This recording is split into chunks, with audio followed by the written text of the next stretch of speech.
Perkembangbiakan pada tumbuhan.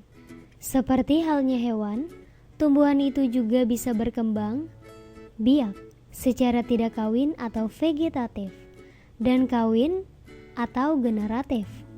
Sedangkan perkembangbiakan vegetatif itu terbagi lagi menjadi dua, vegetatif alami dan vegetatif buatan. Perkembangbiakan vegetatif alami ini terjadi tanpa bantuan manusia, sedangkan yang buatan adalah dengan bantuan manusia. Sekarang kita bahas tentang perkembangbiakan vegetatif alami. Adalah dengan membelah diri. Membelah diri ini hanya terjadi pada tumbuhan yang bersel satu. Contohnya adalah ganggang hijau. Proses pembelahan dirinya mirip dengan proses pembelahan diri pada amuba. Ganggang hijau ini juga tidak terlihat langsung oleh mata kita, jadi harus membutuhkan bantuan mikroskop.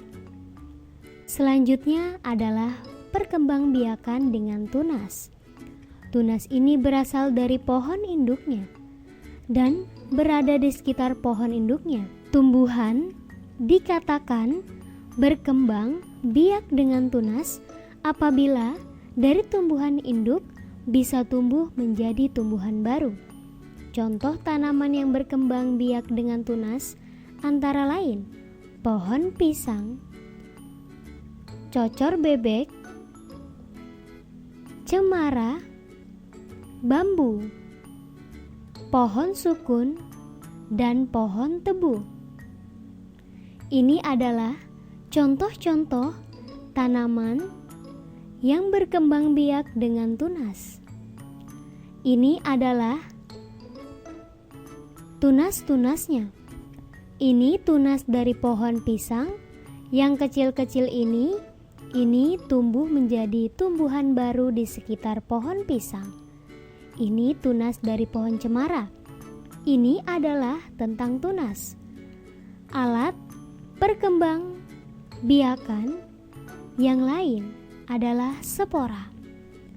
Contoh tumbuhan yang berkembang dengan spora adalah tumbuhan paku, jamur, dan ganggang. Spora pada tumbuhan paku itu terletak pada daunnya. Ini adalah sporanya. Yang ada bintik-bintiknya merupakan spora. Karena berkembang biak dengan spora, maka spora ini berfungsi sebagai alat perkembangbiakan. Spora ini akan mengalami berbagai proses yang akhirnya akan menjadi tumbuhan baru. Lalu tumbuhan baru itu akan menjadi tumbuhan paku. Pada jamur, spora terletak di bawah. Setelah spora masak, spora ini akan pecah. Dan spora-spora yang ada di dalamnya akan keluar. Spora itu bisa langsung jatuh ke tanah, tapi bisa juga disebar di tempat yang jauh oleh angin dan air. Kalau spora ini jatuh ke tempat yang cocok, maka spora ini akan tumbuh dan berkembang, dan akhirnya akan tumbuh menjadi tumbuhan jamur yang baru. Pada ganggang yang hidup di air, spora itu terdapat pada tumbuhan ganggang itu sendiri. Setiap spora dilengkapi oleh bulu cambuk atau bulu getar. Ini memudahkan spora ini bergerak di dalam air. Spora ini disebut juga zoospora. Zoospora. Atau kalau mendapatkan tempat yang cocok, zoospora ini akan menempel kemudian berkembang menjadi individu baru. Perkembangbiakan vegetatif lainnya pada tumbuhan adalah geragi. Geragi itu adalah batang yang tumbuh menjalar di atas atau di bawah permukaan tanah. Ini adalah batang yang menjalar di permukaan tanah. Kalau di atas permukaan tanah itu di sini, tunas pada buku-buku, batang itu bisa tumbuh menjadi tumbuhan baru. Ujung geragih menyentuh tanah akan membelok ke atas. Kemudian pada bagian geragi akan muncul akar serabut. Walaupun menempel pada tumbuhan induknya, tumbuhan baru ini tidak bergantung pada induknya. Ia berdiri sendiri. Contohnya tumbuhan yang bergeragi di atas permukaan tanah itu adalah arbei, pegagang, pegagan, dan semanggi. Sedangkan yang bergeragi di bawah permukaan tanah adalah rumput teki.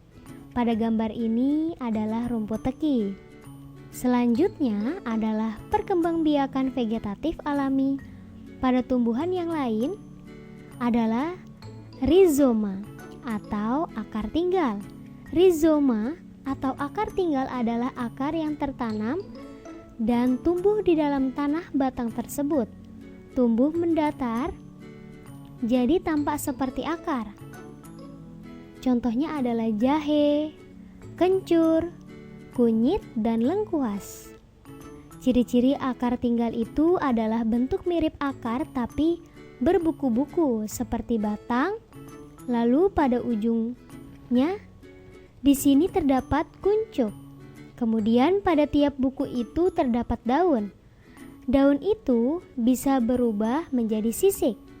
Dan pada ketiak, setiap sisik itu terdapat tunas. Tunas inilah yang akan tumbuh menjadi tumbuhan baru. Yang selanjutnya adalah umbi. Perkembangbiakan dengan umbi ini terbagi menjadi 3, yaitu umbi batang, umbi lapis, dan umbi akar. Umbi batang itu sesungguhnya adalah batang yang tumbuh ke dalam tanah. Batang ini pada ujungnya akan membentuk umbi. Umbi ini berfungsi untuk menyimpan cadangan makanan, terutama zat tepung. Pada suatu lekukan di permukaan batang atau umbi ini terdapat tunas yang disebut mata tunas. Mata tunas inilah yang akan tumbuh menjadi tumbuhan baru. Contoh tumbuhan yang berkembang biak dengan umbi batang adalah kentang. Kemudian kita ke umbi lapis. Umbi lapis itu adalah umbi yang berlapis-lapis dan di tengahnya tumbuh tunas.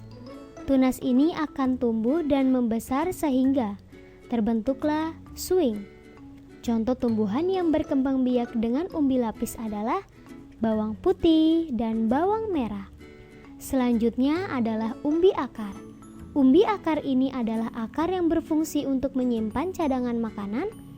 Kalau umbi akar ini ditanam, maka akan tumbuh tunas-tunas baru dari bagian yang merupakan sisa batang.